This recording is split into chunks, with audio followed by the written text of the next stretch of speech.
At sa iba pang balita, pinayagan na ng Land Transportation Office o LTO ang paglalagay ng LED lights sa mga motorsiklo. Mula sa Quezon City, may report si Mon Ocson live. Yes, Mon. Lakay, matapos ang serye ng mga konsultasyon sa mga motorcycle riders ay nagdesisyon ng LTO na pahintulutan ng paggamit ng LED light sa mga motorsiklo. Marami ang tumutol ng ilabas ng LTO ang kautusan noong Enero, kaya naman naglabas ng guidelines ang LTO upang bigyan ng linaw ang naturang issue.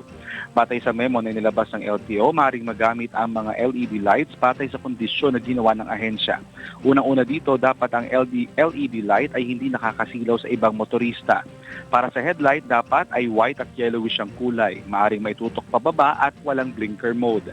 Para sa tail light, dapat ay kulay pula lamang at walang blinker mode.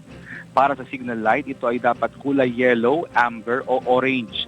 Para sa brake clamp, dapat ay nasa likuran ng motorsiklo, isang brake clamp lamang ang pinapahintulutan at dapat ay iilaw lamang tuwing magbi-brake ang motorsiklo. Pinahintulutan rin ang pagdadagdag ng mga ilaw basta't makasusunod ito sa alituntunin ng LTO. Kabilang dito ang parking lamp, fog lamp, number plate lights at auxiliary headlamps. Kinatuwa naman ng ilang motorcycle group ang desisyon ng LTO. Tanging mga LTO law enforcement officer at mga deputized agents lamang ang maaaring manghuli sa sino mang makalalabag. May multang 5,000 piso ang batas batay sa Joint Administrative Order ng DOTC. Nakay?